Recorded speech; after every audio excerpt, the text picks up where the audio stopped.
Japan is not a Western nation. It's not a Western countries. So we didn't go through a civil revolution where common people take power or freedom from the monarchy or aristocrats. We didn't have such a history. Thus, we don't have a sense of equality the way the Western people have. Japan opened itself in 1868, and it has been 130 years since Japan started to modernize itself. So as much as we may look rich, as much as we may look very developed or industrialized, our mind or our way of thinking is very, very pre-modern, even feudalistic. We don't really live in this modern world psychologically or, well, mentally, in the way the Western people do. This is the most difference between the West and Japan. Well, some of you already know that, you know.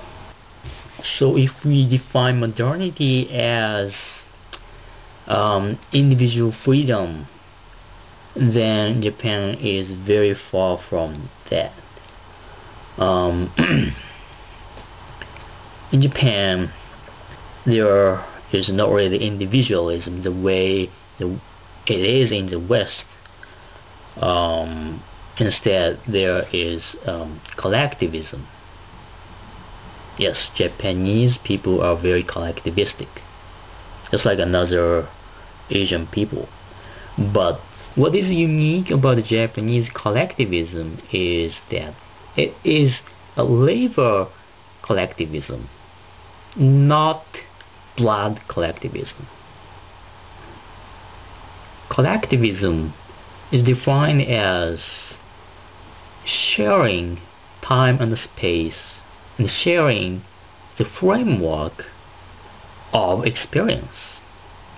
So historically, it is said that Japanese people didn't really care about blood relationships, but they care about how they spend time and how they share the labors, how they live together, how they help each other, and so on and so forth. The most typical example is the salaryman, Japanese businessman who has loyalty, who works to death 24/7 for the company they belong to. And since this is a labor community, if you haven't participated in the labor, you will be excluded, discriminated, you are not welcome, you are a stranger, you are a foreigner, you are an outsider. Another good example might be Yakuza community, where members of Yakuza work very hard to death for their own community. And it's not like you go to Yakuza and say, hey, I want to join this Yakuza group because I'm very badass. No, you can't do that because you haven't shared anything, you haven't lived together with them, you haven't been there. And it's also true of the corporate giant. If you want to work for Toyota or if you want to work for Panasonic, you can't just send your resume even if you have great career. You know, you can't just pop in, hey, I wanna join this Toyota group. No, they will reject you no matter how great you are, because you haven't shared anything, you haven't been there, you haven't blah blah blah blah blah blah blah. So communities in Japan are inherently exclusive. not only towards, say, foreign people, but also to Japanese natives. Even if you look Japanese, or the fact you speak Japanese well, or the fact you born and grew up in Japan, doesn't mean anything if you want to join a certain group in Japan. So these exclusive communities lead to a certain form of discrimination toward people who are outside of the communities. As I told you in my previous videos, that it takes time to become friends with Japanese people. It takes more time to join a certain group of Japanese people because of this. And you have noticed that some Japanese young people wear the same clothes, wear same hairstyle as a member of the group. And yeah, they look weird because a bunch of people looking very exactly the same walking around the street. But that's a kind of dress code to join the group. It meant to be a friend. And so looking the same is kind of an important thing. So there's a huge conformity pressure on the members of inside of the group. Them failing to conform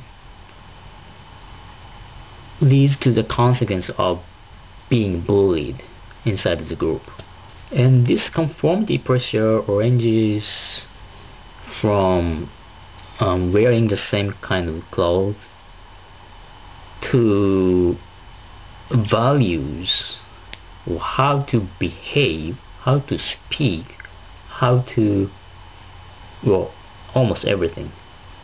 And since most Japanese people don't really know how to live independently outside of the community, so the Japanese people are very scared of being kicked out of the communities they belong. Back in the history during the Middle Age in Japan, 95% of the people were peasants. And in a rural peasant community, people had to cooperate with growing rice and take care of rice paddies. And being kicked out of the community, which means being ostracized from the peasant community, it means death. So people were very scared of being kicked out. Knowing that members of the community use that fear, so the consequence is bullying. If you derail from the norm or a standard or values held inside the community, chances are you will be bullied, and that's kind of punishment. And bullying makes the community tighter even more.